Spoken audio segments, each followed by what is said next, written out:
আজ মধ্যরাতে অথবা সকালে তিনবারের প্রধানমন্ত্রী বেগম খালেদা জিয়াকে লন্ডনে নেওয়া হবে। রাজধানীর এভার কেয়ার হাসপাতালে ব্রিফিংয়ে এমন সিদ্ধান্তের কথা জানিয়েছেন তার ব্যক্তিগত চিকিৎসক AZM জাহিদ হোসেন। মেডিকেল বোর্ডের সিদ্ধান্তে ও বেগম জিয়ার শারীরিক অবস্থার উপর ভিত্তি করে কাতার রয়্যাল এয়ার অ্যাম্বুলেন্সে করে নেওয়া হবে বলে জানান তিনি। খালেদা জিয়াকে নির্যাতন করে অসুস্থ করা হয়েছে দাবি করে নয়াপল্টনে দলের কার্যালয়ে রিজভী বলেন, নেত্রীর সুস্থতা কামনায় আগামীকাল সারা দেশের প্রতিটি মসজিদ, মন্দির সহ উপাসনালয়ে দোয়া ও মোনাজাত কর্মসূচি দিয়েছে বিএনপি। আরও জানাচ্ছেন এয়ার বাদল।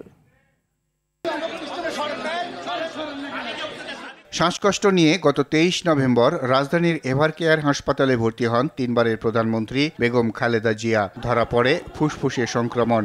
এরপর আর বিএনপি চেয়ারপারসনের শারীরিক অবস্থার উন্নতি হয়নি। দেশের চিকিৎসকের পাশাপাশি চেষ্টা চালিয়ে যাচ্ছিলেন বিদেশি চিকিৎসক দল।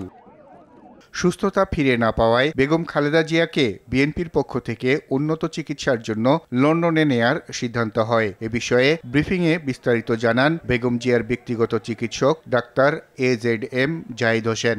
কাতার রয়্যাল এয়ার অ্যাম্বুলেন্সের মাধ্যমে দেশনেত্রী বেগম খালেদা জিয়াকে আজকে এই মধ্যরাত্রির পরে অথবা আগামীকালকের সকালের ভিতর ইনশাআল্লাহ ওনাকে নিয়ে যাব। ওনার যাওয়ার সময় ওনার সাথে যে বিশেষজ্ঞ চিকিৎসক হিসাবে বেশ কয়েকজন চিকিৎসক এবং দেশের বাইরের 2 জন চিকিৎসক ওনার সাথে থাকবেন। আগে থেকেই হাসপাতাল নির্ধারণ করে রাখা হয়েছে জানিয়ে তিনি বলেন, এয়ার অ্যাম্বুলেন্সে সঙ্গে থাকবেন বেগম খালেদা জিয়ার গৃহকর্মী ফাতেমা বেগম এবং বিদেশি 2 জন চিকিৎসক সহ বেশ কয়েকজন চিকিৎসক।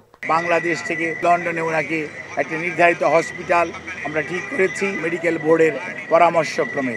বিএনপির আবেদনে সাড়া দিয়ে এয়ার অ্যাম্বুলেন্স পাঠাতে নিজেদের সম্মতির কথা জানিয়েছে Qatar. Special security force SSF Begum জিয়ার নিরাপত্তায় নিয়োজিত হওয়ার পর বৃহস্পতিবার এভার কেয়ার হাসপাতাল প্রাঙ্গণে হেলিকপ্টার অবতরণ ও উড্ডয়নের মহড়া দিয়েছে নিরাপত্তা সংস্থাটি। অন্যদিকে বিএনপির দেশগড়া পরিকল্পনা কর্মসূচি 7 ডিসেম্বর থেকে শুরু হচ্ছে। এ নিয়ে নয়াপল্টনে দলীয় কার্যালয়ে বৈঠক করেন কমিটির সদস্যরা, যেখানে দলটির ভারপ্রাপ্ত চেয়ারম্যান তারেক রহমান ভার্চুয়ালি যোগ দিবেন বলে জানান বিএনপির সিনিয়র যুগ্ম মহাসচিব রুহুল কবির রিজভী। তিনি এভার কেয়ারে গুরুতর অসুস্থ অবস্থায়, জীবনে এক সংকটাপন্ন অবস্থায় তিনি অবস্থান করছেন। এর জন্য তো দায়ী সেই গত ফ্যাসিস্ট। খালেদা জিয়ার সুস্থতা কামনায় শুক্রবার সারা দেশের প্রতিটি মসজিদ, মন্দির সহ উপাসনালয়ে দোয়া ও মোনাজাত কর্মসূচি পালন করতে সাধারণ মানুষ ও দলের নেতাকর্মীদের আহ্বান জানান রিজভী। অন্যান্য সম্প্রদায়, ধর্মীয় সম্প্রদায়, হিন্দু, বৌদ্ধ, খ্রিস্টান, তারা প্রার্থনা করবেন এবং বাংলাদেশের প্রতিটি মসজিদ, সেখানে তার আরোগ্য কামনায় আমরা দোয়া এবং মোনাজাত করব।